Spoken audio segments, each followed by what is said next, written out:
فتاوا رضویہ جو جدید ہے اس کے حوالے سے بھی دو طرح کی باتیں کی جاتی ہیں. بعض کہتے ہیں کہ یہ 30 جلدوں پر مشتمل ہے اور بعض یہ کہتے ہیں کہ فتاوا رضویہ شریف کی 33 جلدیں ہیں. بظاہر ان دونوں باتوں میں ایک تضاد اور ٹکراؤ نظر آتا ہے، لیکن دونوں باتیں بالکل درست ہیں. وہ کس طرح؟ اگر اس کی ڈیٹیل اور تفصیل دیکھی جائے تو وہ یوں ہے کہ فتاوا رضویہ کی جو پہلی جلد ہے وہ چونکہ طہارت کے اور اس طرح کے مضامین پر، ابتدائی جو فقہ کی کتابوں میں مضامین ہوتے ہیں ان پر مشتمل یہ کتاب تھی، اور اس میں اعلیٰ حضرت امام اہل سنت کے کئی رسائل تھے اور تحقیقات بھی بڑی طویل تھیں.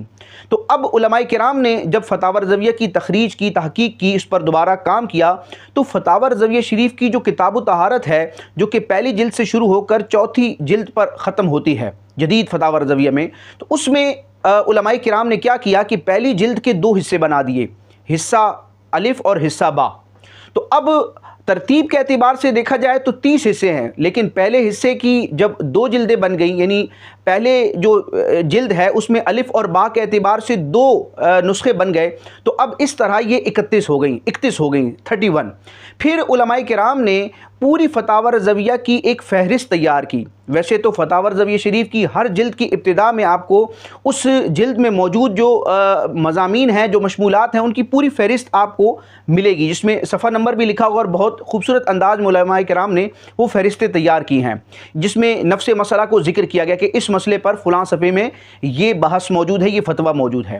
لیکن علماء کرام نے ہر جلد میں فہرست دینے کے ساتھ ساتھ ایک الگ سے بھی جلد مرتب کی جس میں فتاوا رضویہ شریف کی تمام جلدوں کے مضامین کی فہرست موجود ہے، کہ اگر کوئی شخص ایک ہی مرتبہ میں فتاوا رضویہ شریف کی تمام جلدوں کی ترتیب دیکھنا چاہتا ہے، ان کے مضامین دیکھنا چاہتا ہے، فہرست کا جائزہ لینا چاہتا ہے، تو وہ ایک جلد میں ملاحظہ کر سکتا ہے. تو فہرست کی ایک ضخیم جلد ہے، اس کو اگر ملاتے ہیں تو پھر یہ 32 جلدیں بن جاتی ہیں، 32. پھر علماء کرام نے ایک اور اس میں کتاب کا اضافہ کیا، ایک اور نسخے کا اضافہ کیا، اس کو کہا جاتا ہے اشاریہ. اور یہ جو بڑی کتابیں ہوتی ہیں عموماً ان میں یہ ایک نسخہ موجود ہوتا ہے، ایک کتاب زائد کی جاتی ہے. اشاریہ کا مطلب آسان انداز میں آپ یوں سمجھیں کہ فتاوا رضویہ شریف کی 30 جلدیں ہیں. اب کسی خاص موضوع پر ہمیں مسئلہ تلاش کرنا ہے تو وہ اس موضوع پر اعلیٰ حضرت امام اہل سنت نے کون کون سی جلد میں کون کون سے مقام پر ذکر فرمایا. مثال کے طور پر امامہ شریف سے متعلق ہمیں کچھ معلوم کرنا ہے، اس کی فضیلت جاننی ہے، یا اس کے شرعی احکام آداب کے حوالے سے ہم یہ جاننا چاہتے ہیں کہ فتاوا رضویہ شریف میں امامے سے متعلق اعلیٰ حضرت نے گفتگو کہاں کہاں کی ہے.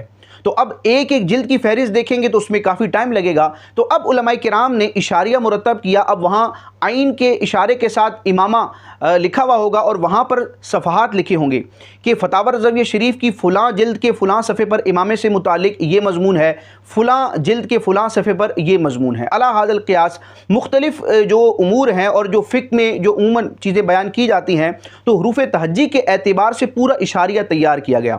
تو اب اشاریے والی جلد کو بھی اگر ایڈ کیا جائے تو پھر یہ 33 جلدیں ہو جائیں گی. یعنی ویسے تو مجموعی طور پر یہ 33 جلدیں ہیں، لیکن جو اصل فتاوا رضویہ کے فتاوا جات پر مشتمل جلدیں ہیں وہ 30 جلدیں ہیں. اور 30 میں بھی جو میں نے بیان کر دیا کہ پہلی جلد دو حصوں پر مشتمل ہے، حصہ اول حصہ با، ایک فہرست ہے ایک اشاریہ ہے. تو اس طرح یہ 33 جلدیں بنتی ہیں.